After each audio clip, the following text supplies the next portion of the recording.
There's no good answer. It's really in every moment, are you able to adjust under these circumstances, under these conditions? How rigid can you be and how reliable can you be and still be you, sticking true to who you are? When we talk about humans and we talk about each other, we talk about people, I find it best to be objective instead of subjective. That eliminates the entire narrative of, oh, this person's a good man, this person's a bad man, or I have a good husband or a bad husband. I had a good father or a bad father. I really want to strip away the emotions here and look objectively because there's no right answer. I think anybody that tells you that they know the right answer about your life and how to be as a person, I think they're full of crap because at that point, it's very subjective and it's a judgment to label someone good or bad. And I think I've had conversations like this in the past where I don't want to say things are good or bad. Shit happens to all people. If a person falls off a cliff, it doesn't matter if they're good or bad. They're going to hit the ground. So it helped me understand and to strip away the subjective nature that we have and to give our opinion and to look objectively at it. So my goal isn't to be a good father. It is not to be a good husband. If someone judges that to be later on, and I've had people tell me that they see me as that, like, I mean, obviously that feeds my ego, but I got to check it right away because my goal is not just to just be a good father. My goal is not to be a good husband or a good son, a good brother. My goal is to be whatever is necessary for that current situation. Every situation, a part of me has to be adjusted or altered specifically for that. The last video I had, it talked a lot about ambition and loyalty, where we have goals, we have dreams, we have this desire to accomplish things in life. But there's also this element of us that has to stay loyal to who we are, stay loyal to the people that raised us, stay loyal to the people that depend on us. You can have personal ambition, you can have goals. But I think what I got to in that video was create collective goals as a family. That one sole goal of our entire family, of our entire being, of everybody that's in my life. And if you account for both of those, it's not about accomplishing things or not. It's how do we benefit from this? Who is affected by this? The next one is rigid and reliable. And for me, this is actually one of the most critical parts as far as how I interact with family and friends. When I talk about rigidity, it's not being stubborn. I believe that there are boundaries that we have to set as individuals, that there's certain boundaries that I know I will not cross. There are things that I would not jeopardize, and I have rules and hard lines when it comes to certain things. I mean, I consider things like family values, family principles, and morals. At work, it's ethics, with faith. These are things that I have to be rigid on. So I believe a dynamic man has to be rigid on certain things, but reliable to show up for situations and those individuals that need us. When I have hard lines and rules, am I willing to come up to that line of rigidity in order to be reliable for those that care about me, for those that need me? Where, if it's work, if it's something you have to do at home versus something like a party for a friend or a loved one, and you're kind of in the middle of that. Now, take note, every duality and dichotomy that I bring up here in Dynamic Man, it's not either or. There's a spectrum between the two. Here's ambition and here's loyalty. Where do you lie on that spectrum between ambition and loyalty? Here's rigid and reliable. How reliable can you be? And how rigid can you be? And find that middle ground there. The best part about that is there's no right answer. There's no good answer. It's really in every moment, are you able to adjust? Under these circumstances, under these conditions, how rigid can you be and how reliable can you be and still be you, sticking true to who you are? The next one is proud and present. Having pride is something we all need. We need to be proud of who we are. We need to be proud of our accomplishments because that It inspires us to continue to move forward and accomplish more and to give more to the world, to share more. But that's a double-edged sword where you go too prideful, and then now your ego is the sole driver for you.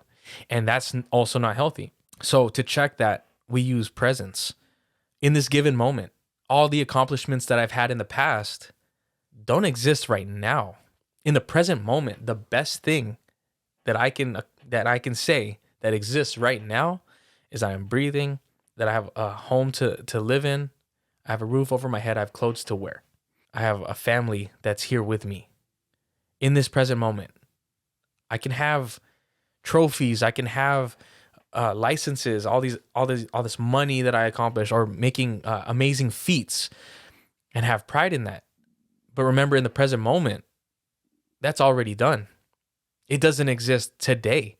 When I talk to my students, I tell them, when you step into the patient's room and you say, "Oh, good morning, I'm your nurse," and they go, "Oh, get the F out of here, man. I don't want to talk to you." You can't say, "Well, you know what? I got my RN license, and I passed my NCLEX on the first try. I have a 4.0 GPA." In that moment, it doesn't matter. It doesn't exist. In that moment, in that interaction with the client, dealing with that confrontation, you can't justify your previous achievements. It doesn't help the situation at all. So it's proud and present as the dichotomy, the duality. Where do you lie on that spectrum? How proud can you be and still remain present? The next one is relentless and respectful. If you haven't read the book Relentless by Tim S. Grover, that's probably one of the most essential books for anybody that wants to accomplish things in life. I have my take on it. If you read the book, you'll understand what I'm saying. But the cleaner is supposedly the highest achiever, the ultimate competitor. I believe, and some of my friends know this. I made two more ranks above the cleaner that I believe are more important, and that might be on another podcast or something. But relentless, meaning unstoppable, meaning unrelenting. That when you're set on your goal for success, it's all in, balls to the wall. You're going to do whatever it takes to accomplish that goal, but also staying respectful for who's on the path in front of you, who's on the path next to you. We got to play that. We got to play that game of how relentless can I be, but also respect those that have been before me, have gone before me, those that are in my path, those who I'm supporting on the path, and those who are with me. If you read Relentless, there's a lot of dark mentalities and a lot of perspectives that challenge you as a person. I mean, in regards to relationships, in regards to family, I've dove in to that mentality so much. There's this dark side to all of us that can be lit up and help accomplish things, get actual results and in success, whatever metric of success you use. But I find that it gets disrespectful to a certain point, especially when it comes to family, which is why I made two rankings above the cleaner. And again, I might have a podcast episode about that. The next one is peaceful and powerful. Now, these aren't necessarily dichotomies, but people feel like you can't have both. When I say power, you have this automatic picture of what power looks like. That's preconceived. We based on what we've seen, what we've experienced in life. When I think of power, I have a certain way of thinking of what it is, good and bad. It's very subjective at that point. But remember, remove subjectivity out of this and let's look objectively at it. Power can be very calm. Power can be deep within, and it's controlled. It's tamed. A lot of people, when you hear power, we think of tyranny. We think of dictatorship, authority, right? Power and peace almost seem like opposites, but peace can be very powerful. So, I mean, in essence, what is peace to you?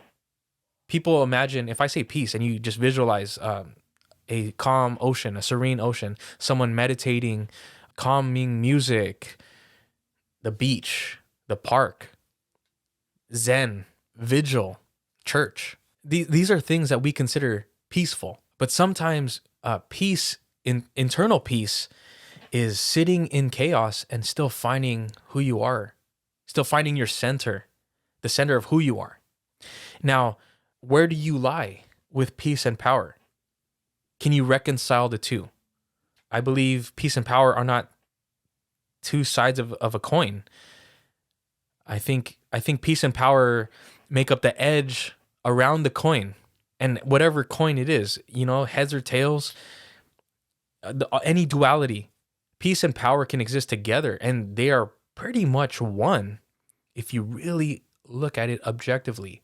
Peace and power can be internal, and it's very subtle. Faith, belief. In the present moment, I can be ambitious and loyal. I can be rigid. I can be reliable, proud and present, relentless and respectful. Finding that is what I call the process of being dynamic. Again, it's not a subjective thing. Let's remove our emotions out of this. If I said, I want to be a good father, whatever you pictured can't be. At that point, it's emotional imagination. Now, can we craft strategies to produce healthy relationships? Can we craft strategies to produce healthy results in life, in family, work? Of course.